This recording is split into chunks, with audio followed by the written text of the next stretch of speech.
Quand vendre? Ça peut paraître être une question bizarre, peut-être un peu précoce, surtout si vous venez d'arriver dans ce marché, mais il n'est pas encore le temps de vendre tous ces actifs, hein, peut-être une petite partie pour ceux qui sont majoritairement positionnés en Bitcoin, mais en tout cas il est le temps de se préparer, de récolter quelques petits indicateurs que je vais vous partager dans cette vidéo. Vous allez voir, il y a des indicateurs qui ne nécessitent aucune compétence particulière et des indicateurs associés à l'analyse technique qui vont nous aider à envisager les prix futurs possibles pour Bitcoin. Mais là, on ne va pas seulement se concentrer sur Bitcoin, on va essayer de repérer, je vais vous partager des indicateurs qui peuvent nous montrer, nous aider à comprendre la période de top de marché, parce que les tops ne s'effectuent pas en un jour, hein. Souvent la distribution s'effectue sur plusieurs semaines. Il faut bien comprendre que pour des raisons mécaniques, les gros players qui ont accumulé pendant le marché baissier vont devoir distribuer pendant toute une phase, pendant toute la phase d'euphorie. C'est ce qu'ils appellent malheureusement l'exit liquidity, hein, donc la liquidité de sortie. C'est très souvent les particuliers complètement débutants et non initiés au mécanisme des marchés qui servent justement d'exit liquidité à ces gros players qui distribuent sur les sommets de marché et qui ont eux la liquidité, la puissance pour poser les tops, comme définir les bas de marché, on appelle ça les bottoms. C'est eux qui ont la puissance d'achat et la liquidité pour faire une sorte de résistance Gandalf. Vous ne passerez pas dès que le prix redescend, par exemple pour cette année, pour ce bas de marché est redescendu autour des 15 000 $. Il y avait des gros players qui se positionnaient et qui ont acheté massivement. Débutons donc avec le premier indicateur qui est tout simplement Google Trend. Pour illustrer, j'ai également choisi le mot Bitcoin, mais vous pourrez le chercher avec Ethereum ou le même coin ou l'altcoin de votre choix. Et là, on peut voir, donc là c'était le sommet de 2017, hein, le sommet de la bulle de 2017. Ici, on a le sommet de 2021. Et pour l'instant, vous voyez que nous sommes encore loin des plus hauts. Alors, c'est pas dit qu'on dépasse 2021, mais je pense qu'on va s'en rapprocher et qu'arriver à cette fameuse phase de distribution, le mot Bitcoin, mais pas seulement altcoin, crypto, retrouveront les plus hauts sur ce petit indicateur. Donc, comme je vous l'ai dit, je vous en présentais plusieurs. Je vais à l'avenir, et tout au long de ce marché haussier, vous en présenter d'autres. Je vous partagerai également lorsque j'estimerai qu'il est temps de s'alléger grandement. D'ailleurs, c'est pour ça, n'hésitez pas à claquer le pouce, à vous abonner pour me suivre. Et c'est donc l'accumulation de ces indicateurs qui nous donneront une idée de la période de sortie. Pour le deuxième type d'indicateur, c'est tout simplement le nombre de téléchargements de l'application Coinbase. Coinbase étant le plus gros broker américain, il est régulé au Nasdaq, hein, donc c'est vraiment un très gros player. Il fait partie de ces institutionnels bien assis pour le futur de cette industrie, hein, surtout que je vous le rappelle avec l'élection de M. Trump, qui est pro-crypto, qui va installer des gens qui vont aider l'industrie à se développer. Coinbase est déjà régulé au Nasdaq, donc il est déjà coté en bourse. Il travaille déjà avec BlackRock, c'est Coinbase qui assure la garde des cryptos, hein, pour l'ETF Bitcoin, pour l'ETF Ethereum. C'est Coinbase qui assure, qui a la technique, qui a le savoir-faire pour conserver les cryptos pour les clients, en plus d'être donc une place de marché qui a des capacités de marketing conséquentes, hein, comme aussi crypto.com. Retenez que lorsque vous verrez une campagne de publicité de crypto.com, il sera peut-être temps de s'échapper. Les pubs de crypto.com sont donc un signal indirect très performant pour essayer de capter les sommets de marché. Et donc, pour revenir à cet indicateur, c'est donc les applications téléchargées sur iOS.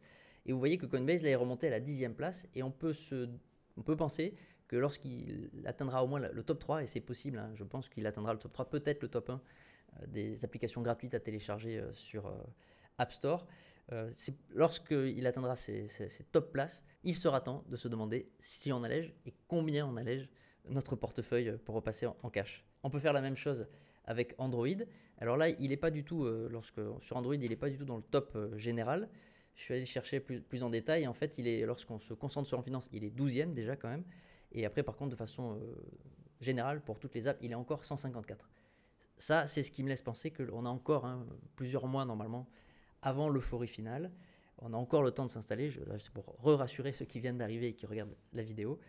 Vous avez encore le temps de vous positionner, notamment sur le marché des alts qui n'a pas encore démarré. Bitcoin a pris les devants, a pris le lead. Certaines alts ont performé avec Bitcoin, mais elles sont assez rares. Pour l'instant, la dominance de Bitcoin, c'est-à-dire le pourcentage de capitalisation que représente Bitcoin par rapport à tout le reste du marché des crypto-monnaies, a dépassé les 60%. Donc Bitcoin tout seul, une seule crypto-monnaie, bon, c'est la reine, hein, c'est elle qui a permis à toutes les autres d'exister, mais une seule crypto-monnaie représente plus de 60% de tout le marché. Voilà. C'est donc majeur. Je pense que tôt ou tard, ces liquidités qui sont d'abord déversées par Bitcoin, une partie seront transférées dans les alts. Alors aujourd'hui, on a tellement de propositions que ça risque d'être dilué. Il y aura forcément certaines qui vont surperformer par rapport aux autres, mais je pense que ce transfert se fera tôt ou tard. Pour illustrer les conséquences de ce fameux ETF spot de BlackRock, vous voyez ce petit site là qui supervise les entrées ou les sorties de l'ETF. Donc ça correspond à des achats ou des ventes de Bitcoin. Parce que rappelez-vous, l'ETF spot que vous achetez pour BlackRock, ce n'est qu'un produit digital, mais il est collatéralisé par des vrais Bitcoins que Coinbase va séquestrer, va sécuriser pour vous si vous êtes client de cet ETF. Et donc ici, on voit les entrées, donc vous voyez qui sont majeures, hein, plus de 9404 bitcoins accumulés voilà, en date du 12 novembre 2024. Donc c'est majeur et surtout on a cette petite courbe, vous voyez, qui nous montre l'accumulation et là on est en pleine accélération. Et de la même façon que les analyses, les indicateurs chartistes qu'on va voir après, il y aura forcément un moment où les entrées vont ralentir, on va passer par une phase peut-être d'horizontalisation, et jusqu'au jour où même les sorties, les ventes seront peut-être supérieures aux entrées. Et donc on surveillera également cet indicateur et l'évolution des entrées et sorties de ces ETF spot qui représentent quand même l'accès à des gens qui ne sont pas forcément technophiles, qui passeront par leur gestionnaire de patrimoine pour s'exposer à l'évolution du cours de Bitcoin. Poursuivons donc pour le troisième indicateur. Donc là, on arrive sur un indicateur semi-technique, mais il y a qu'à le suivre, hein. Il a été automatisé. C'est le P-Cycle Top Indicator. Je me souviens encore en 2021, je me souviens exactement où j'étais quand je l'ai vu s'activer. Et non, je ne l'ai pas suivi. Mais non. Ça aurait été trop facile. Non. Non, je ne l'ai pas cru. Je ne l'ai pas cru. Et si vous remarquez, donc là, si je zoome, on va zoomer sur les périodes récentes. Donc 2021, si vous voyez, quelques semaines, quelques mois plus tard, on a subi un crash magnifique. Hein. Ouais, ben, il nous l'avait dit. Il nous avait dit, ça y est, c'est le top. Mais voilà. Donc là, regardez les moyennes mobiles. Donc c'est quand elles se croisent. Hein. C'est lorsqu'elles se croisent. Il a pour l'instant, si je vous remets l'indicateur général, vous voyez qu'en 2013-2014, il a su nommer à la semaine près le top de marché. Là, pour 2017, c'est pareil, 2017-2018, ça a été parfait. Et le cycle de 2021-2022, il a été un peu particulier dans le sens où il est possible que le top de 2022 ait été manipulé, notamment par FTX et Sam Bankman-Fried, qui, pour rappel, a utilisé l'argent de ses clients pour manipuler le marché. Il tradait contre ses clients en utilisant leur propre argent. Donc tout ça, c'est des délits d'initiés. Il se peut donc que le sommet de 2022 ne soit pas réellement à prendre en compte. D'ailleurs, pour la suite, je ne vais pas le prendre en compte et on va rester donc sur le sommet d'avril 2021 pour prendre en compte les projections. Vous allez voir les projections sur le prix du marché total et puis les projections de Bitcoin. Et donc vous voyez que c'est assez fiable et surtout, je rezoome, là il y a encore pas mal d'espace. Les moyennes mobiles sont encore très écartées et on verra, je serai là encore une fois, je vous ferai la vidéo. Le jour où il s'allume, promis, sauf problème, mais normalement, le jour où il s'allume, je vous fais une vidéo. Avant-dernier indicateur, là vous êtes, donc on passe un peu sur l'analyse chartiste, on est sur TradingView, pour ceux qui ne seraient pas à l'aise, on est en hebdomadaire, donc chaque bougie représente une semaine de l'action des prix de Bitcoin. Les petits dessins que vous voyez, c'est des retracements de Fibonacci, c'est des retracements mathématiques que beaucoup de monde utilise. Et souvenez-vous, le marché, c'est beaucoup de psychologie, beaucoup d'effets moutonniers. Si tout le monde regarde les mêmes zones et agit en même temps, ça induit des actions de prix à la hausse ou à la baisse qui ne deviennent pas anticipables, prévisibles à 100%. Hein. Rien n'est assuré, évidemment, sur les marchés. Personne ne connaît le futur. Mais en tout cas, ça fait des zones de confluence où il y a de grandes chances, par exemple, de trouver un sommet de marché ou de trouver un bas de marché. Ça fonctionne dans les deux sens. Là, vous êtes donc sur la capitalisation totale du marché crypto. Donc, toutes les liquidités qui sont incluses donc, dans Bitcoin et dans tout le reste des altcoins. On visualise ici le sommet de 2017, janvier 2018, et vous voyez que tout le marché représentait alors que 760 milliards de dollars. Et que si l'on utilise donc, les fameux retracements de Fibonacci, en prenant en compte, comme je vous l'ai dit, on va rester sur le sommet de mai 2021, on ne va pas prendre celui de 2022, probablement manipulé par FTX, vous voyez qu'on a atteint cette petite zone entre 3,618 et 4 de Fibonacci, pile on a méché dedans avant de repartir à la baisse. Si on applique la même technique donc, sur le crypto total et que l'on se reporte à cette même petite zone, on pourrait finir entre 9 et 10 000 milliards de dollars pour tout le marché. C'est des cibles alors, qui sont possibles. Il me semble que c'est les cibles maximum. je vais vous montrer donc des cibles intermédiaires dans lesquelles on peut envisager un fameux DCA de sortie, c'est-à-dire une sortie progressive séquencée de nos positions.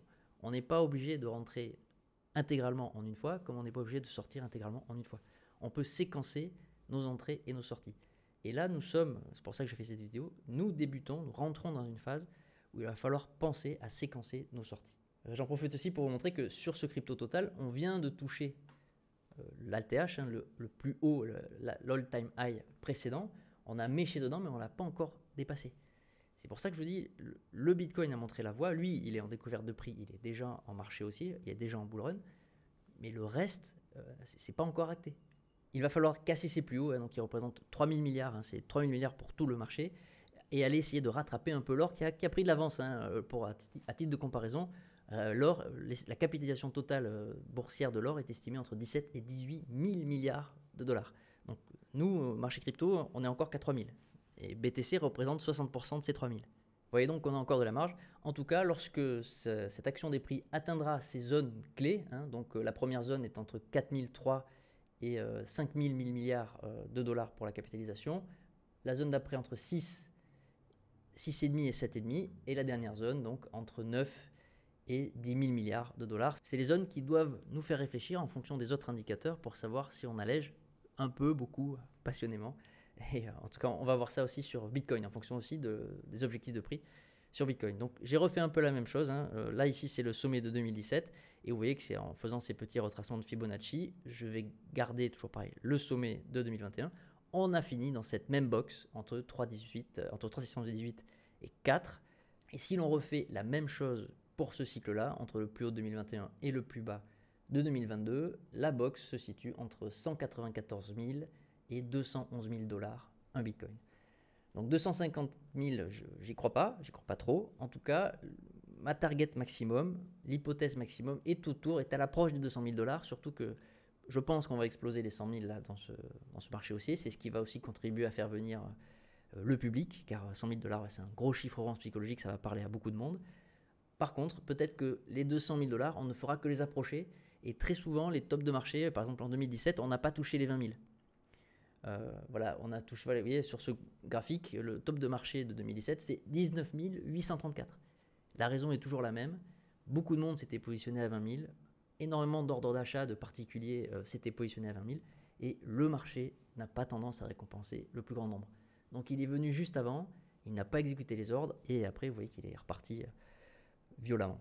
On peut faire ce même petit exercice, ça, alors je le publie sur Twitter, n'hésitez pas à aller me suivre aussi sur Twitter, c'est plus facile pour transmettre des signaux ou juste faire un screenshot d'une clôture, parce que dans l'analyse technique, ce qui est très important, c'est les clôtures de semaine, clôture mensuelle. Voilà, plus l'échelle de temps est grande, plus le signal est significatif, même si, j'aime bien le répéter, rien n'est jamais assuré, c'est juste des probabilités et des scénarios. Et en tout cas, on peut faire la même chose, voilà, entre le sommet local de mars et le bas d'août.